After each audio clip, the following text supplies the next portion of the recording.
지난 주일 성경 공부에서는 지금까지 했던 예수님의 행적에 대해서 우리가 1차로 한번 정리를 해 보았습니다. 앞으로 그 자료를 가지고 계시면서 예수님의 행적을 공부할 때마다 그 안에 여러분들이 내용을 좀 기록을 하셨으면 좋겠습니다. 그리고 나서 또 몇 주 후에 다시 한번 또 정리를 하는 시간을 함께 가져보도록 하겠습니다. 그래서 예수님의 행적에 대해서 우리가 차근차근 공부를 잘 해갔으면 좋겠습니다. 그런데 이 복음서를 묵상하다 보면은 이 네 개의 복음서가 연대 순으로 정리된 것은 아니라는 사실을 여러분들이 발견하실 겁니다. 전체적으로는 연대 순을 따르고 있지만 각각의 사건들의 순서는 약간씩 뒤바뀐 곳이 있습니다. 그건 복음서 기자들이 제각기 다른 목적과 강조점을 가지고 복음서를 기록했기 때문이에요. 예를 들어서 마태복음의 저자인 이 마태는 자기 민족인 유대인들에게 복음서를 기록했습니다. 그렇다면 유대인들이 예수님을 가장 잘 알 수 있도록 그렇게 기록했겠죠. 그 방식이 무엇이겠습니까?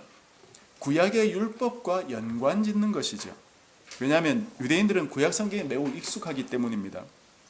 그래서 마태는 예수님께서 행하신 일들을 구약 성경의 성취로 묘사하고 예수님을 구약의 핵심 인물인 모세와 연관지어서 모세를 이은 제2의 모세로 묘사했던 것입니다.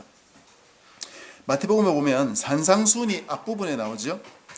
연대수훈으로 보면 산상수훈은 예수님의 공생의 2년 중반기쯤 위치해야 되는데 마태복음에서는 예수님께서 갈릴리로 오신 후에 복음을 전하실 때 첫머리에 산상수훈이 등장합니다. 왜 이렇게 산상수훈을 앞에다 기록했을까요? 여러분이 산상수훈의 내용을 잘 보시면 알겠지만 산상수훈이라는 것은 구약의 율법, 즉 십계명을 중심으로 한 구약의 율법들을 예수님께서 해석해 주시는 내용으로 구성되어 있어요. 그것도 갈릴리의 한 산에서 말입니다.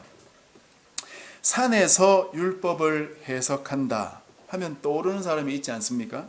바로 모세죠. 모세가 시내산에서 율법을 받고 내려왔습니다. 바로 이런 의도를 가지고 마태는 산상수훈을 앞부분에 기록해서 예수님이 제2의 모세라는 것을 강조하고 있다는 것입니다.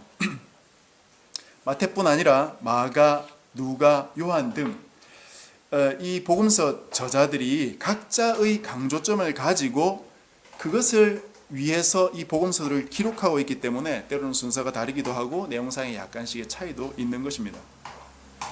오늘은 이 중풍병자를 고치신 부분을 살펴보려고 하는데요. 예수님께서 고향 나사렛에서 배척받으신 후에 갈릴리의 한 해변가의 한 마을이었던 이 가버나움에 와서 사셨죠.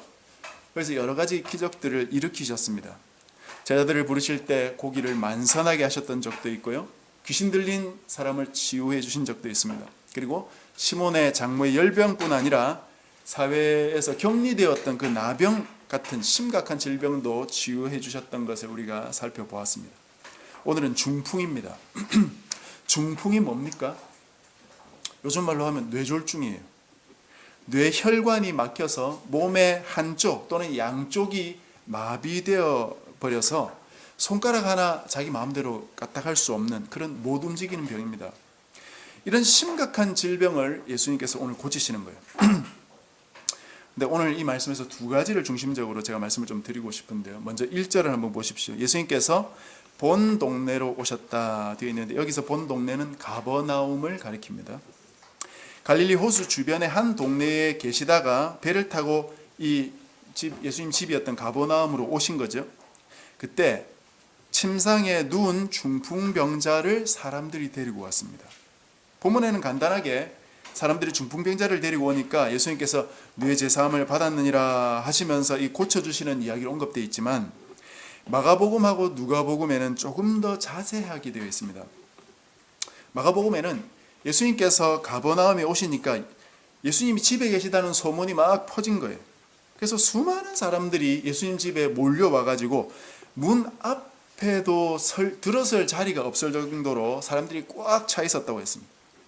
그런데 누가복음에 보면은 이 사람들 중에 누가 왔는지까지도 기록해 주고 있는데요. 갈릴리의 각 마을과 유대와 예루살렘에서 온 바리새인과 율법 교사들까지 와 있었답니다. 여러분 머릿속에 지도를 한번 그려보십시오. 유대와 예루살렘은 저 남쪽이죠. 팔레스타인 남쪽 지역입니다. 성전이 있는 곳이죠. 그런데 그곳에서부터 예수님이 계신 이 북쪽 갈릴리 해변까지 상당히 먼 거리입니다. 한 120km가 넘는 거리거든요. 그 멀리서 예수님을 뵙기 위해서 왔다면 열심히 상당하구나 그렇게 생각할 수 있죠. 그런데 이 사람들이 누구냐? 바리새인과 율법 교사, 즉 서기관이었다는 것이에요. 이들은 당시에 유대 사회 지도자들이죠. 이들이 왜 여기 와서 앉아 있을까요? 우리가 이들의 속마음까지는 알 수 없지만 정황을 통해 추측해 볼 수 있는데요. 단지 예수님의 말씀을 듣기 위해서 이들이 여기 와 있는 건 아닌 것 같습니다. 오히려 예수님을 고발할 어떤 건수를 찾기 위해 있는 것이 아닌가 그렇게 생각해 볼 수 있습니다. 예수님께서 지난 6월절에 성전에 가서 무슨 일을 하셨었습니까? 성전 제물로 장사하고 있는 그런 사람들 다 쫓아버리고 돈 바꾸어 주는 상 엎어버리는 그런 개혁적인 일을 하셨죠. 그때 이 모습을 보고 당시 지도자들의 마음속에 저 예수가 좀 이상한 사람이다 하는 그런 마음을 품고 있었던 것이죠. 동시에 기적도 일으키고 병자들을 치료하고 귀신 내쫓고 그러니까 많은 사람들이 예수님을 따르지 않았습니까? 그러니 이 당시의 종교 지도자들, 이들이 기득권자죠. 그들의 입장에서는 긴장하지 않을 수 없는 거죠. 그래서 예수님을 좀 조사해 봐야겠다 그런 마음이 생겼던 것 같습니다. 그러면 이들에 대해서 예수님께서 어떤 자세를 취하시겠습니까? 뒤로 물러가서 숨고 이러시겠습니까? 그렇지 않았습니다. 예수님이 아주 공격적으로 자신이 어떤 분인지를 드러내기 시작하세요. 2절을 보십시오. 침상에 누운 중풍병자를 사람들이 데리고 오거늘 예수께서 그들의 믿음을 보시고 중풍병자에게 이르시되 작은 자야 안심하라 내 죄사함을 받았느니라. 마태복음에는 이렇게 간단하게 기록되어 있지만 마가 누가복음에 따르면 당시 예수님의 집에 사람들이 너무 많이 모여가지고 이 중풍병자가 들어갈 수가 없었어요. 그래서 이 중풍병자를 메고 온 사람들이 예수님의 집의 지붕을 뜯어내고 거기로 이 중풍병자를 예수님께 달아내렸다고 그렇게 기록되어 있습니다. 그때 예수님께서 그들의 믿음을 보시고 이 중풍병자에게 네 죄사함을 받았다 그렇게 선언하셨어요. 여기서 우리가 생각해 볼 부분이 두 가지가 있습니다. 먼저 예수님께서 그들의 믿음을 보시고 치유하셨다는 부분입니다. 즉 치유받는 당사자인 이 중풍병자의 믿음이라기보다는 중풍병자를 메고 온 그 사람들의 믿음을 보시고 중풍병자를 치유하셨다는 것이죠. 이거 좀 이상한 부분이죠. 우리는 치유받기 위해서 자신이 믿음이 있어야 된다고 알고 있지 않습니까? 예수님께서도 내 믿음대로 될지어다 그런 말씀을 하셨지 않습니까? 그런데 여기서는 어떻게 당사자가 아니라 다른 사람들의 믿음을 보시고 이 환자를 치유하셨을까 하는 부분이에요. 그것이 첫 번째고요. 또 왜 바로 치유하지 않으시고 죄사함을 선포하셨는가 하는 점입니다. 물론 예수님께서 죄를 사하실 수 있는 분이라는 것 우리는 잘 알고 있습니다. 그러나 당시 예수님의 주변에 모였던 이 사람들, 특히 멀리서 왔던 당시의 이 지도자들, 바리새인과 서기관들은 그냥 예수님이 병 치유하는 걸 보러 왔던 것이죠. 이때 병을 잘 치유하셨으면 아마 예수님은 더 유명해지셨을 겁니다. 병만 치유하면 될 것인데 왜 굳이 죄사함을 언급하면서 논란을 일으키셨느냐 하는 것이죠. 먼저 이 두 번째 부분을 먼저 살펴보고 그 뒤에 첫 번째 질문을 조금 살펴보겠습니다. 예수님께서 이 중풍병자에게 내 죄사함을 받았다 그렇게 말씀하셨어요. 그러자 3절에 보면 바로 서기관들이 속으로 이렇게 생각했습니다. 이 사람이 신성을 모독하는구나. 다른 복음서에는 조금 더 첨가되어 있는데요. 오직 하나님 한 분 외에 누가 능히 죄를 사하겠느냐. 그런 생각을 이 사람들이 했다는 겁니다. 이런 생각은 어쩌면 굉장히 당연한 생각이죠.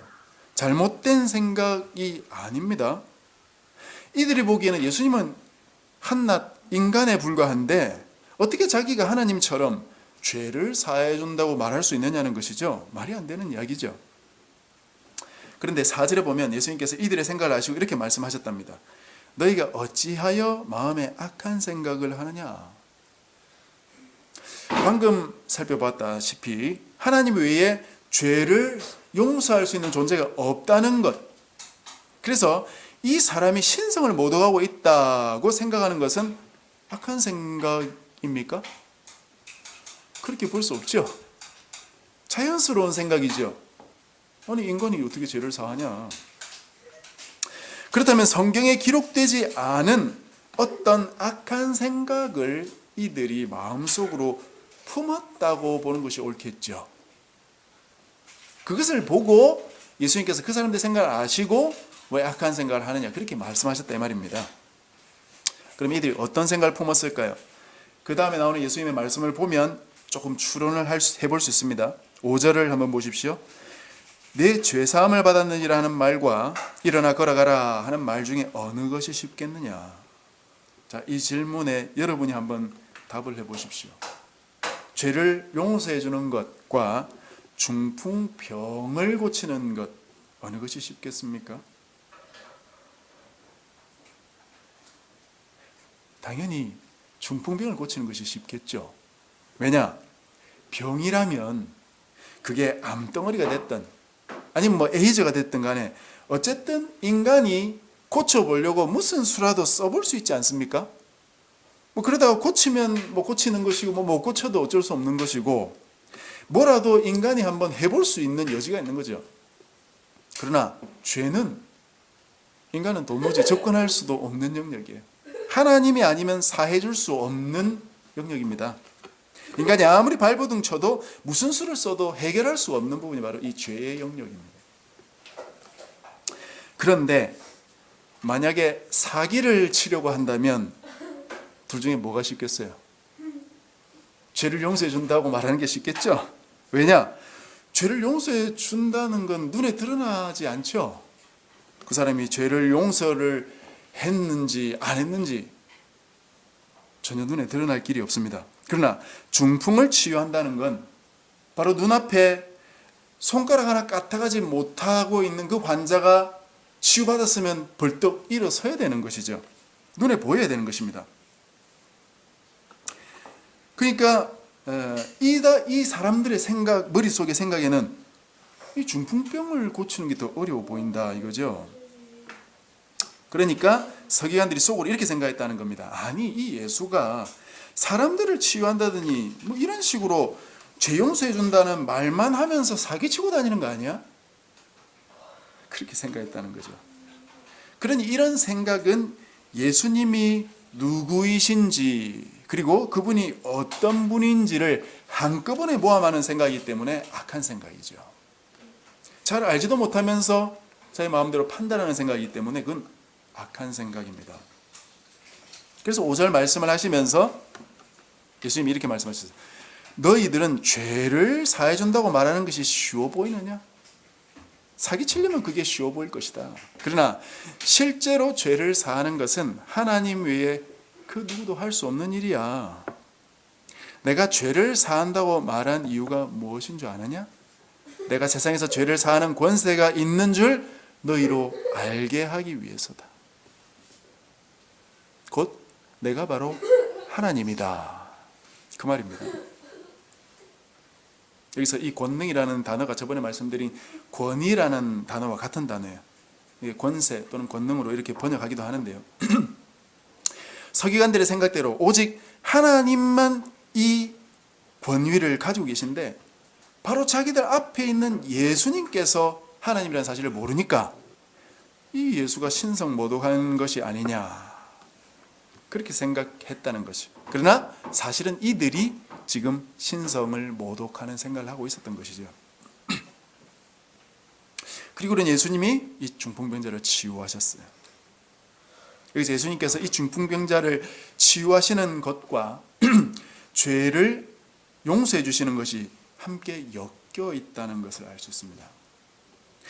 병을 고치러 온 환자에게 죄사함을 선언하시고 죄를 사하는 권세가 있는 줄 알게 하시겠다라고 말씀하시고는 그 병을 치유하셨어요. 뭐가 어떻게 되는 것입니까? 우리는 어떻게 결론을 내려야 하겠습니까? 예수님은 죄를 사해 주시는 것입니까? 아니면 병을 고쳐 주시는 것입니까? 네, 물론 그 두 가지를 다 하셨죠. 그런데 중풍을 고쳐 주시는 이유가 무엇입니까? 죄를 사하는 권세가 있다는 걸 보여주기 위해서 그것을 하셨다 이거예요. 즉 우리가 알아야 되는 것은 주님께서 죄를 사하시는 권세가 있으시다는 사실을 알아야 된다는 것이에요. 병을 고쳐주신다고 예수님을 병 고쳐주시는 분으로 알지 말라는 것이죠. 이게 바로 당시 병자들이 알았던 예수님이죠. 지금 병자들이 왜 예수님 집에 이렇게 많이 모여 있습니까? 예수님 말씀 들으러 왔겠어요? 예수님 하나님인 줄 알아보기 위해서 왔겠습니까? 병 고치러 온 것이죠. 이 사람들이 자기 문제 해결받으러 온 것이죠. 주님께서 병도 고치시고 귀신도 쫓아내시고 기적도 일으키시고 막 이러니까 나도 그 혜택을 한번 받아보자. 그리고 여기 와 있는 것입니다. 그런 마음으로 교회에 오고 그런 마음으로 예배드리고 그런 마음으로 헌금한다 이거죠. 우리의 문제를 주님께 맡기는 것이 잘못됐다는 것이 아닙니다. 그 문제를 해결해 주신다고 주님을 문제 해결자라고만 보아서는 안 된다는 것이에요. 나의 영적인 문제를 깨닫고 영적인 문제를 주님 앞에 맡기고 영적인 문제를 해결받아 구원에 이르는 것이 훨씬 더 중요한 문제다 이 말입니다. 주님은 인간의 병을 고치시고 오병이어 같은 기적을 통해서 인간을 먹이기도 하시고 귀신을 쫓아내시는 분으로도 그렇게 역사하셨지만 그런 분으로 알려지기를 원하시지 않았고 이런 표적들을 통해서 예수님 당신이 그리스도이시고 당신이 죄를 용서하실 수 있는 분이시고 인간의 영원한 저주를 해결할 수 있는 분이시라는 것으로 자신을 알리셨다는 것이. 우리 모두는 문제가 있는 사람들이죠. 나의 문제도 주님께서 귀신 쫓아내시고 기적을 일으켜 주시는 것처럼 해결해 주시면 얼마나 좋겠어요. 내게도 한번 하늘 문을 열어주시고 그냥 일확천금을 한번 주시면 얼마나 좋겠어요. 내가 이번에 하는 이 사업만 어떻게 잘 해결되면 얼마나 좋겠냐, 그런 생각을 우리 인간들은 누구나 가집니다. 그러나 가장 큰 문제는 내 사업의 문제도 아니고 내 건강의 문제도 아니고 내 가족의 어려움의 문제도 아니고 바로 내가 가지고 있는 영적인 문제라는 것이고 그것이 해결되지 않으면 영원한 절망에 빠질 수밖에 없다는 것을 내가 깨닫는 것이. 그것에 비하면 다른 문제들은 사실은 굉장히 가벼운 문제들이고 어쩌면 아무 문제도 아닌 것이고 이 땅에 조금 괴로워하다가 이 땅을 끝나면 끝내버리는 문제들인 것입니다. 그러나 영혼의 문제는 이 땅에서 우리가 해결하지 않으면 영원히 해결할 수 없는 문제인 것이죠. 이걸 깨닫고 주님 앞에 나와서 영적인 문제를 우리가 해결받아야 된다는 것입니다. 주님을 육적인 문제를 해결하시는 분으로 가두어 놓아서는 안 된다는 것입니다. 그것이 우리가 첫 번째 우리 마음속에 잘 새겨놓아야 되는 하나님의 말씀이고 두 번째로 아까 말씀드린 그 첫 번째 문제를 좀 살펴보려고 합니다. 첫 번째 문제가 무엇이었습니까? 2절에 나오는 말씀이었죠. 예수님께서 중풍병자의 믿음이 아니라 중풍병자를 데리고 온 이 사람들의 믿음을 보고 중풍병자를 치유하셨다는 부분입니다. 우리가 오늘 읽은 이 마태복음 9장 18절부터 보면은 읽었던 그 조금 앞부분이죠. 예수님께서 그 뒷부분이구나. 예수님께서 한 관리의 죽었던 딸을 살리시는 내용이 나오는데 그 이야기 안에 12해를 혈루병을 앓는 여인을 고치는 이야기가 나옵니다.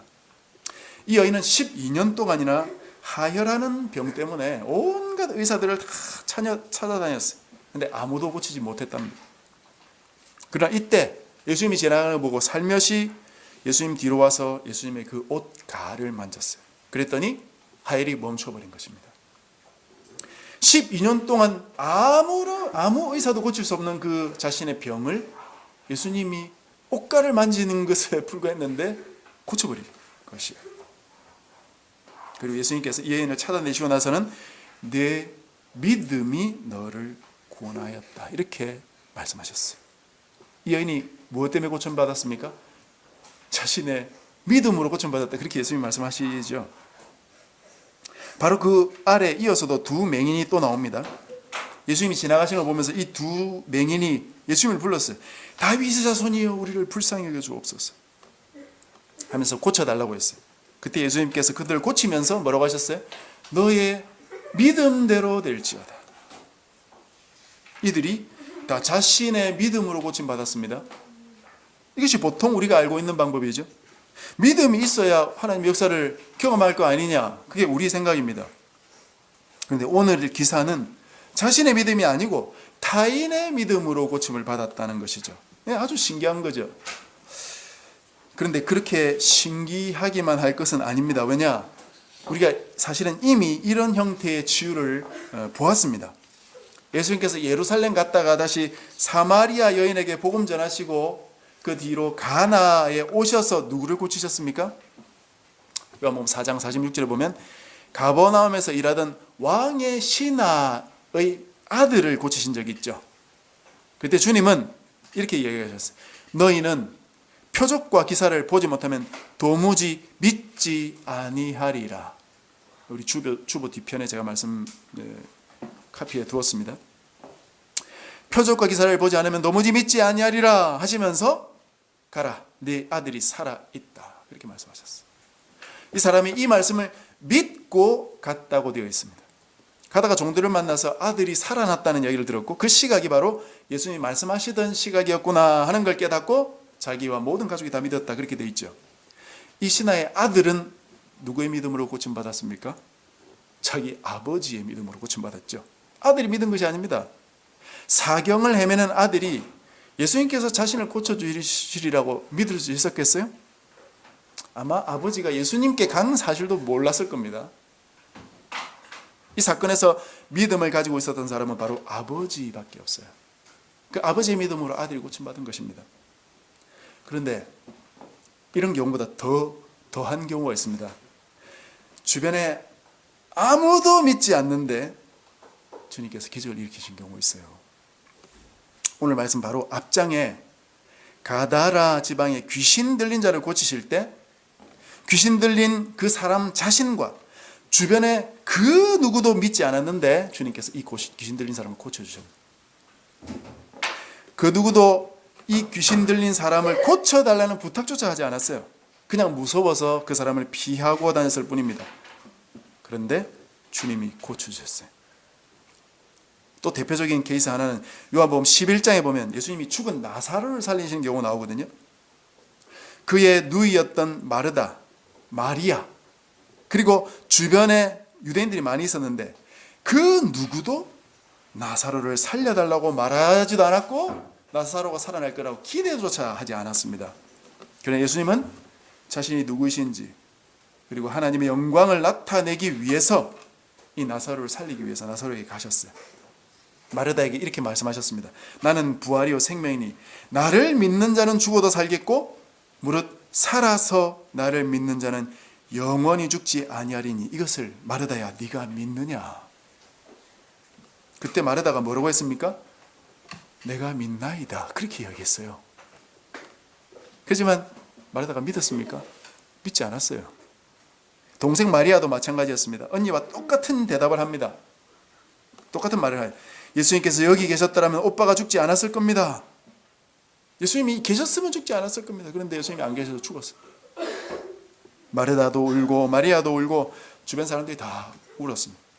예수님도 그들이 우는 모습을 보고 비통히 여기시면서 우셨다고 되어 있는데 그건 그들 중 아무도 예수님께서 나사로를 살릴 것이라고 기대하지 않았기 때문에 사실은 예수님 우신 겁니다. 예수님이 무덤 입구에 돌을 옮겨 놓으라고 말씀하셨어요. 그때 마르다가 뭐라 했습니까? 죽은 지가 나흘이 되어서 냄새가 납니다. 믿기는 뭘 믿고 있단 말입니까? 마르다는 마르다는 믿지 않고 있었어요. 아무도 믿지 않습니다. 그러나 우리가 알다시피 이런 지극한 불신의 상황 속에서 주님이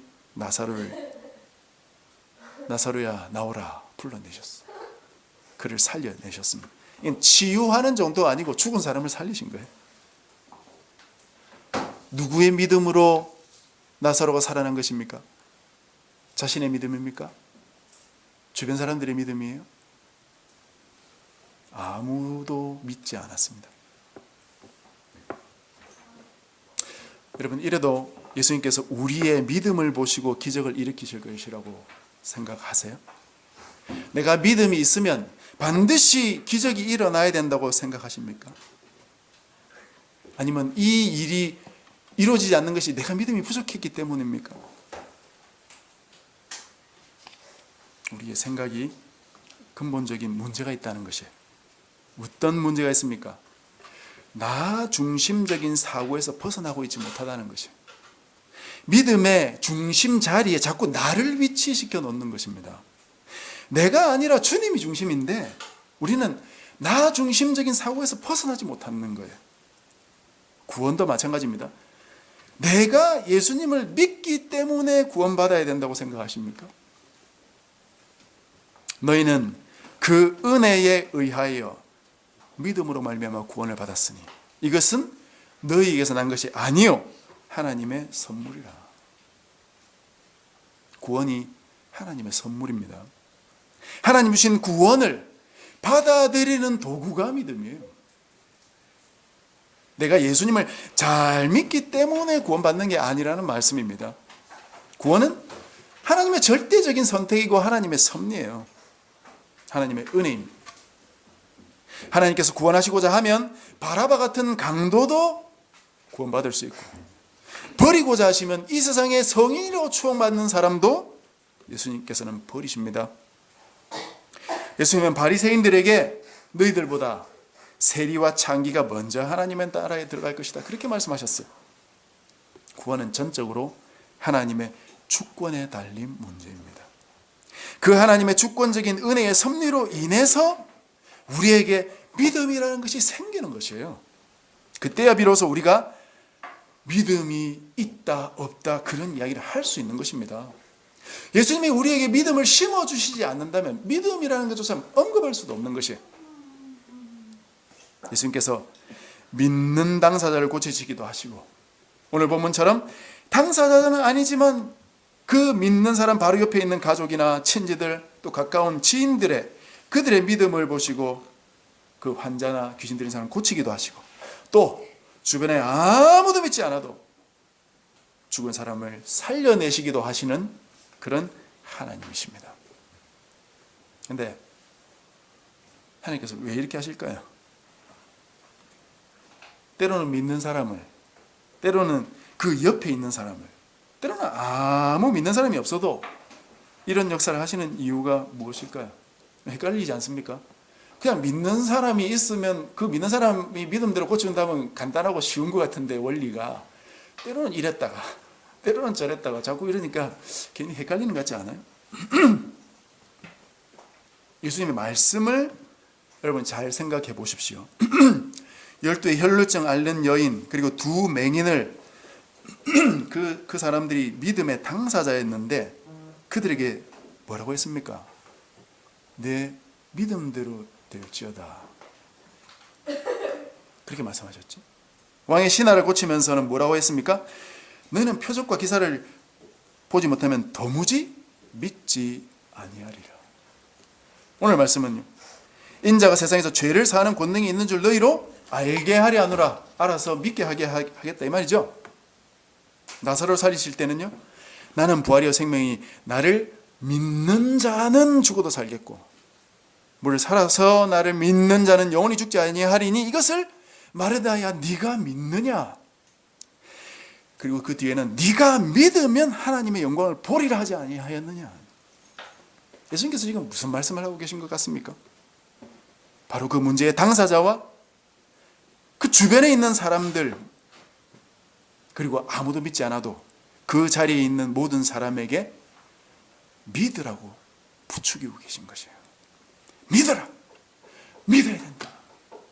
나를 믿어야 된다. 믿는 당사자든 그 옆 사람이든 불특정 다수든 간에 주님은 믿음을 주시기 위해서 그렇게 하신다는 것입니다.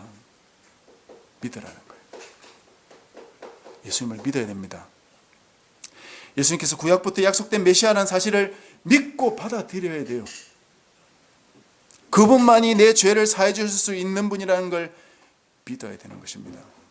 그분이 내 죄뿐만 아니라 내 병과 이 세상의 문제들조차도 거뜬히 해결해 줄 수 있는 분이고 또 나의 지독한 영적인 질병까지도 해결해 줄 수 있는 분이라는 걸 믿어야 된다는 것이에요. 믿어야 그분을 의지하고 믿어야 그분께 구하고 믿어야 그분을 찾고 믿어야 내 문제의 중심에서 그분의 이름을 부르지 않겠어요.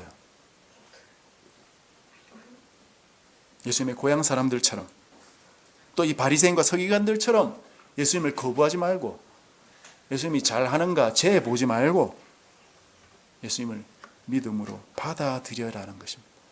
그럴 때 받아들이는 것으로 인해서 우리는 구원에 이르게 되는 것입니다. 그것이 바로 주님의 말씀이에요. 말씀을 정리하겠습니다. 예수님을 내 구원자로, 내 하나님으로, 나의 죄악과 내 모든 영적인 문제까지도 해결해 줄 수 있는 분으로 나는 믿고 있습니까? 그렇게 믿어야 됩니다. 예수님을 그렇게 믿고 이 모든 문제에서 해결받는 저와 여러분이 되시길 바랍니다. 그래서 진정한 주님의 백성으로 세워져가는 저와 여러분 되시기를 주님의 이름으로 간절히 축복합니다.